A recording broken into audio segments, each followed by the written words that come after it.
Assalamualaikum warahmatullahi wabarakatuh. Kami dari kelompok 1 akan mempresentasikan hasil diskusi kami yang berjudul Penentuan Harga Pelayanan Publik atau Charging for Service.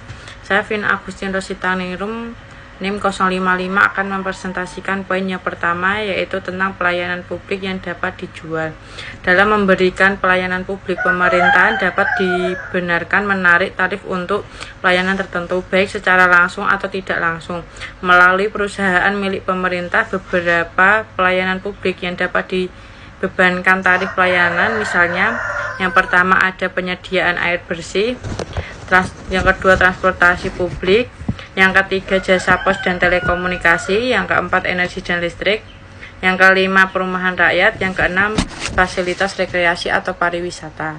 Pembebanan tarif pelayanan publik kepada konsumen dapat dibenarkan karena beberapa alasan, yaitu yang pertama adanya barang privat dan barang publik. Terdapat 3 jenis barang yang menjadikan kebutuhan masyarakat, yaitu A. Barang privat, yaitu barang kebutuhan masyarakat yang manfaat barang atau jasa tersebut hanya dinikmati secara individual oleh yang membelinya, sedangkan yang tidak mengkonsumsi tidak dapat menikmati barang dan jasa tersebut. Contoh makanan, listrik, dan telepon. B. Barang publik, yaitu barang kebutuhan masyarakat yang manfaatnya dinikmati oleh seluruh masyarakat secara bersama-sama. Contoh pertahanan nasional, pengendalian penyakit, dan jasa polisi. C. Campuran antara barang privat dan publik. Terdapat beberapa barang dan jasa yang merupakan campuran antara barang privat dan barang publik, karena meskipun dikonsumsi secara individual, seringkali masyarakat secara umum juga membutuhkan barang dan jasa tersebut. Contoh pendidikan, pelayanan kesehatan, transportasi publik, dan air bersih. Barang-barang tersebut sering disebut dengan merit good. Karena semua orang membutuhkannya, akan tetapi tidak semua orang bisa mendapatkan barang dan jasa tersebut. Untuk memenuhi kebutuhan barang tersebut, pemerintah dapat menyediakan secara langsung atau direct public provision, memberikan subsidi atau mengontrakkan ke pihak swasta. Sebagai contoh pendidikan, meskipun pemerintah bertanggung jawab untuk menyediakan pendidikan, namun bukan berarti barang tersebut sebagai pure public good yang harus dibiayai semuanya dengan pajak dan dilaksanakan sendiri oleh pemerintah. Dapat saja sektor swasta terlibat dalam penyediaan pelayanan pendidikan tersebut. Pada tataran praktek, terdapat kesulitan membedakan barang publik dan barang privat. Beberapa sebab kesulitan membedakan barang publik dan barang privat tersebut antara lain: 1. Batasan antara barang publik dan barang privat sulit untuk ditentukan. 2. Terdapat barang dan jasa yang merupakan barang dan jasa publik, tapi dalam penggunaannya tidak dapat dihindari keterlibatan beberapa elemen pembebanan langsung. Contohnya adalah biaya pelayanan medis, tarif obat-obatan, dan air. Pembebanan terhadap permanfaatan barang tersebut memaksa orang untuk berhati-hati dalam mengkonsumsi sumber-sumber yang mahal atau langka. 3. Terdapat kecenderungan untuk membebankan tarif pelayanan daripada membebankan pajak, karena pembebanan tarif lebih mudah pengumpulkannya. Jika digunakan pajak, maka akan terdapat kesulitan dalam menentukan besar pajak yang pantas dan cukup. Sedangkan jika digunakan pembebanan tarif pelayanan, orang harus memperoleh jasa yang diinginkannya dan mungkin bersedia untuk membayar lebih tinggi dibandingkan dengan tarif pajak. Terdapat argumen yang menyatakan bahwa pembebanan pada dasarnya demokratis, karena orang dapat memilih barang apa yang ingin mereka bayar dan apa yang tidak mereka inginkan, sehingga pola pengeluaran publik dapat diarahkan menurut pilihan mereka. Biasanya terdapat anggapan bahwa dalam suatu sistem ekonomi campuran atau mixed economy, barang privat lebih baik disediakan oleh pihak swasta atau private market, dan barang publik lebih baik diberikan secara kolektif oleh pemerintah yang dibiayai melalui pajak. Namun demikian tidak menutup kemungkinan pemerintah menyerahkan penyediaan barang publik kepada sektor swasta melalui regulasi, subsidi, atau sistem kontrak. Jika manfaat dirasakan secara perorangan seperti listrik, telepon, dan air bersih, maka untuk memperoleh barang-barang tersebut masyarakat biasanya dibebani dengan tarif untuk penyediaan kebutuhan tersebut. Jika manfaat dirasakan secara umum karena spillover effects atau efek eksternalitas positif yang tidak bisa dihilangkan dan pasti ada seperti pertahanan dan pengendalian kesehatan, maka pendanaan untuk hal tersebut lebih tepat didanai lewat pajak. Dalam hal penyediaan pelayanan publik, yang perlu diperhatikan adalah 1. Identifikasi barang dan jasa yang menjadi kebutuhan masyarakat atau apakah barang publik atau privat. 2. Siapa yang lebih berkompeten atau lebih efisien untuk menyediakan kebutuhan publik tersebut, pemerintah atau swasta. 3. Dapatkah menyediakan pelayanan publik tertentu diserahkan kepada sektor swasta dan sektor ketiga. 4. Pelayanan publik apa saja yang tidak harus dilakukan oleh pemerintah namun dapat ditangani oleh swasta. 2. Efisiensi ekonomi. Ketika setiap individu bebas menentukan banyaknya barang dan jasa yang mereka ingin konsumsi, mekanisme harga memiliki peran penting dalam mengalokasikan sumber daya melalui A. Pendistribusian permintaan. Pihak yang mendapatkan manfaat paling banyak harus membayar lebih banyak pula. B. Pemberian insentif untuk menghindari pemborosan. C. Pemberian insentif pada supplier berkaitan dengan skala produksi. D. Penyediaan sumber daya pada supplier untuk mempertahankan dan meningkatkan persediaan jasa atau supply of service. Yang ketiga yaitu ada prinsip keuntungan. Ketika pelayanan tidak dinikmati oleh semua orang, pembebanan langsung kepada masyarakat yang menerima jasa tersebut dianggap wajar. Bila didasarkan prinsip bahwa yang tidak menikmati manfaat tidak perlu membayar. Jadi pembebanan hanya dikenakan kepada masyarakat atau mereka yang diuntungkan kepada pelayanan tersebut. Pemerintah tidak boleh melakukan maksimisasi keuntungan, bahkan lebih baik menetapkan harga di bawah full price subsidi bahkan tanpa dipungut biaya. Fee adalah biaya atas perizinan atau lisensi yang diberikan pemerintah. Biaya perizinan dan lisensi relatif kecil, umumnya berupa biaya administrasi dan pengawasan yang didasarkan pada A. Kategori perizinan yang dilakukan. B. Ada tidaknya keuntungan yang diperoleh pemegang izin atau lisensi atas izin atau lisensi yang dimiliki. Saya Hilyatul Romania, NIM 085. Di sini saya akan memaparkan mengenai argumen terhadap tarif pembebanan pelayanan, di mana dalam praktik pembebanan langsung atau direct charging biasanya ditentukan karena beberapa alasan. Alasan yang pertama yaitu suatu jasa, baik merupakan barang publik maupun barang privat, mungkin tidak dapat diberikan kepada setiap orang, sehingga tidak adil bila biayanya dibebankan kepada semua masyarakat melalui pajak. Alasan yang kedua yaitu suatu pelayanan mungkin membutuhkan sumber daya yang mahal atau langka, sehingga konsumsi publik harus didisiplinkan atau harus berhemat. Alasan yang ketiga yaitu terdapat variasi dalam konsumsi individual yang lebih berhubungan dengan pilihan daripada kebutuhan. Alasan yang keempat yaitu suatu jasa mungkin digunakan untuk operasi komersial yang menguntungkan dan untuk memenuhi kebutuhan domestik secara individual maupun industrial. Alasan yang terakhir yaitu pembebanan dapat digunakan untuk mengetahui arah dan skala permintaan publik atas suatu jasa apabila jenis dan standar pelayanannya tidak dapat ditentukan secara tegas. Selanjutnya yaitu terlepas dari kasus yang merupakan barang publik murni, terdapat beberapa argumen yang menentang terhadap pembebanan tarif pelayanan. Argumen yang pertama yaitu terdapat kesulitan administrasi dalam menghitung biaya pelayanan, yaitu penetapan tarif pelayanan masyarakat, terdapat sistem pencatatan dan pengukuran yang andal.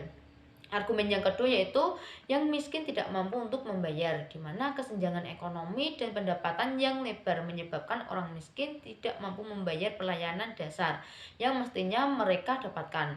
Dan juga menyediakan pelayanan gratis atau subsidi itu mungkin sia-sia dan kurang efektif.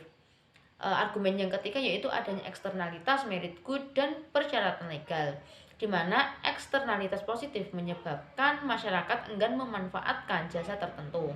Demikian juga, barang yang dianggap sebagai merit good mungkin lebih baik diberikan secara gratis atau tanpa beban biaya. Juga terdapat cara alternatif untuk alokasi sumber daya selain dengan pembebanan harga pelayanan, seperti melalui pembagian kupon atau voucher.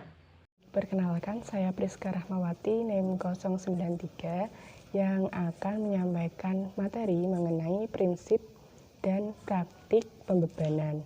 Kemudian terdapat sebagian barang dan jasa yang disediakan oleh pemerintah. Hal tersebut akan lebih sesuai dibiayai dengan pembebanan tarif. Nah, semakin dekat suatu pelayanan terkait dengan barang privat atau barang yang dikonsumsi oleh individu, maka semakin sesuai barang tersebut dan akan dikenai tarif dalam pelayanannya.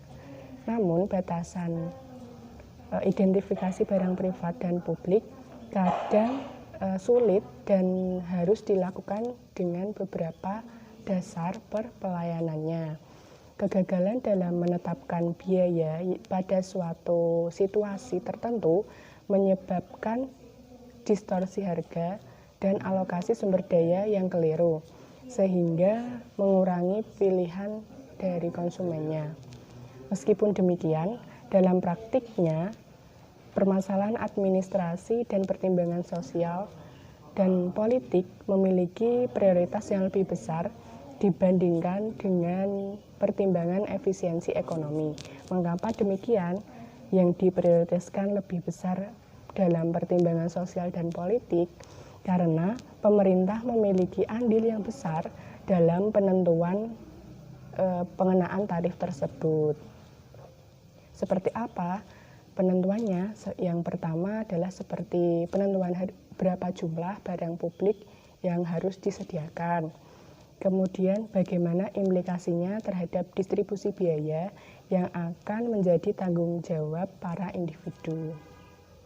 Kemudian perlu diwaspadai bahwa kesalahan dalam menetapkan tarif pelayanan publik merupakan penyebab utama defisit anggaran di banyak negara berkembang. Maka dari itu perlu diwaspadai hal tersebut supaya tidak terjadi kesalahan dalam menetapkan tarif pelayanan publik. Kemudian dalam praktiknya, pelayanan yang gratis secara nominal seringkali sulit dijumpai. Mengapa demikian? Karena pelayanan gratis menyebabkan insentif yang rendah. Insentif dari masyarakatnya itu sangat rendah, sehingga terkadang kualitas pelayanan tersebut menjadi rendah, sehingga insentif dari masyarakat menjadi rendah. Nah, pelayanan gratis secara nominal ini merupakan pelayanan yang diberikan oleh pemerintah melalui sumber dana pembebanan langsung kepada masyarakat yang sebagai konsumen jasa publik. Jasa publik itu apa saja? Seperti yang telah dijelaskan di awal tadi, jasa publik itu adalah penyediaan air, kemudian transportasi publik, dan lainnya yang digunakan secara bersama-sama. Nah, hal tersebut kenapa jarang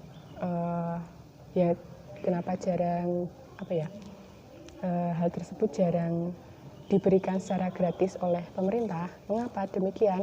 Karena sesuatu pelayanan tersebut membutuhkan biaya yang besar, dan pelayanan publik merupakan pelayanan yang diberikan kepada semua lapisan masyarakat.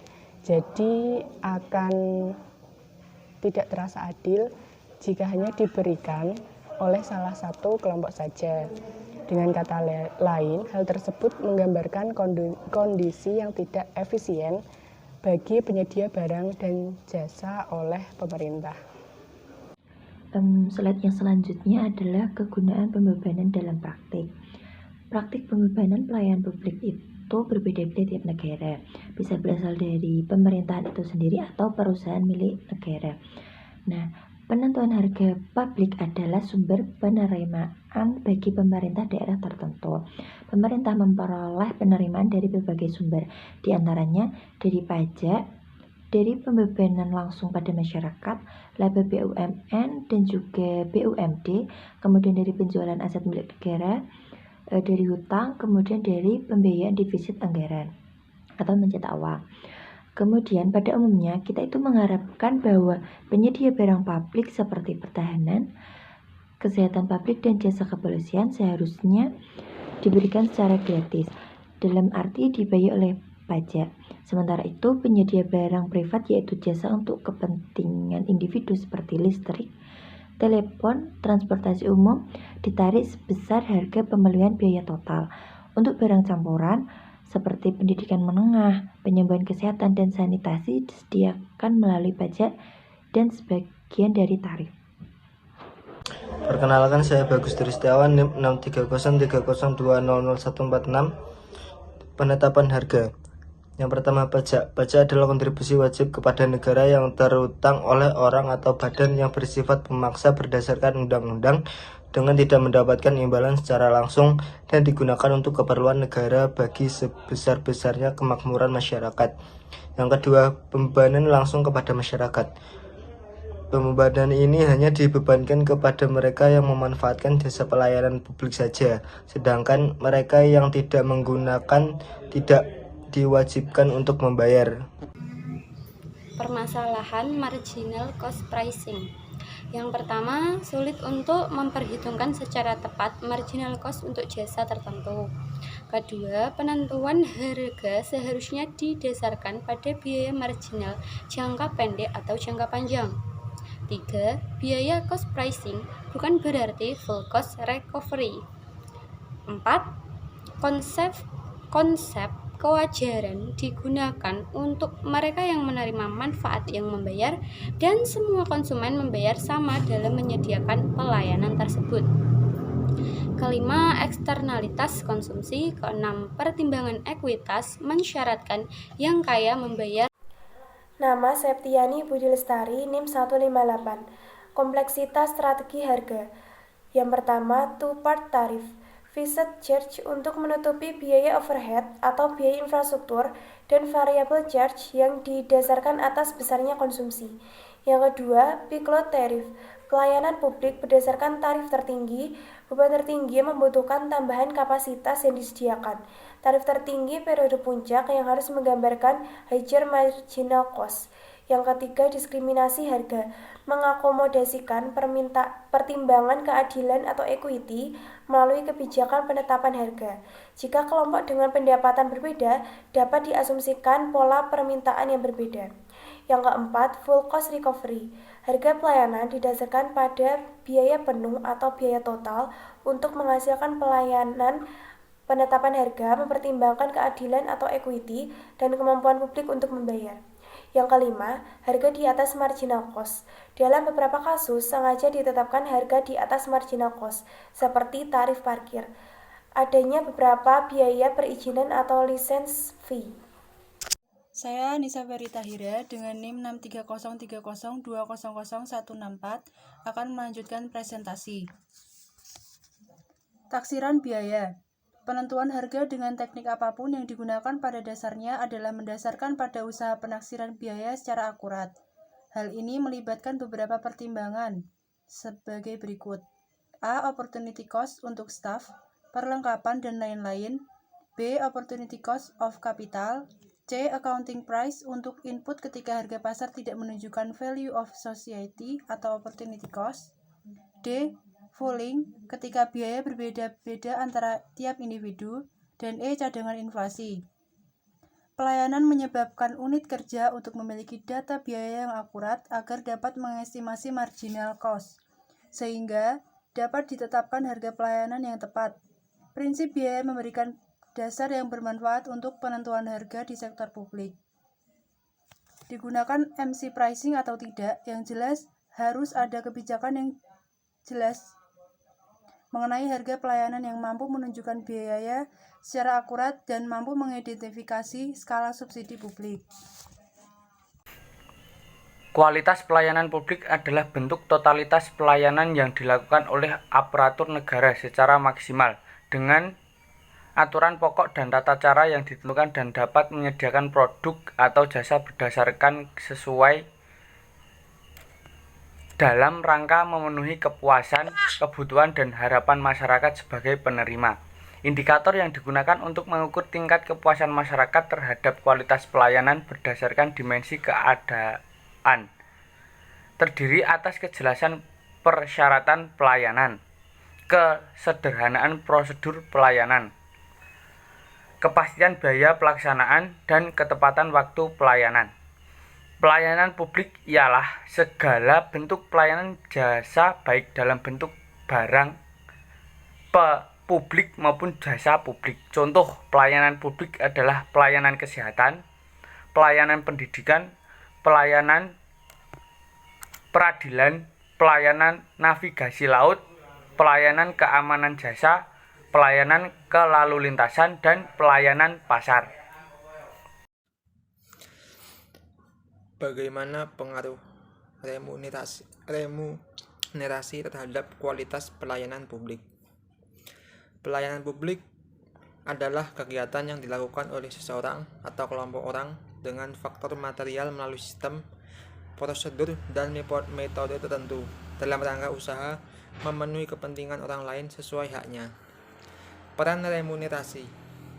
Pemberian remunerasi bagi pegawai merupakan salah satu pelaksanaan dari fungsi manajemen sumber daya manusia yang berhubungan dengan pemberian penghargaan terhadap pegawai dalam melakukan tugas keorganisasian.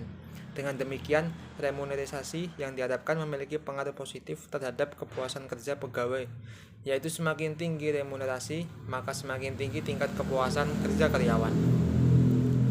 Peran dari adanya pemberian remunerasi antara lain pemenuhan kebutuhan ekonomi, pemberian kompensasi yang makin baik akan dapat mendorong karyawan bekerja lebih produktif, memajukan organisasi atau perusahaan, dan menunjukkan keseimbangan dan keadilan. Kualitas pelayanan publik. Pelayanan publik mempunyai peran penting, bahkan vital, pada kehidupan ekonomi dan politik. Pelayanan publik juga merupakan unsur paling penting dalam meningkatkan kualitas hidup sosial di dalam masyarakat manapun. Menilai kualitas pelayanan kepada masyarakat selama reformasi dirasakan semakin menurun dan buruk ditandai dengan lamanya waktu pengurusan dan biaya siluman yang semakin tinggi. Kasus korupsi dalam pelayanan publik sudah menjadi praktik sehari-hari di Indonesia. Untuk mengatasi masalah publik yang buruk ini, maka mendesak dilakukan reformasi birokrasi dalam rangka meningkatkan kualitas pelayanan pemerintah pada masyarakat. Peran remunerasi terhadap kualitas pelayanan publik. Remunerasi sangatlah memiliki peranan yang sangat penting terhadap kualitas pelayanan publik. Peran remunerasi di sini lebih bertujuan untuk menciptakan disiplin kerja bagi pegawai, membentuk perilaku yang berorientasi pada pelayanan, dan mengurangi KKN, sehingga hal ini akan meningkatkan kualitas pelayanan publik di masyarakat. Ya, cukup sekian presentasi dari saya.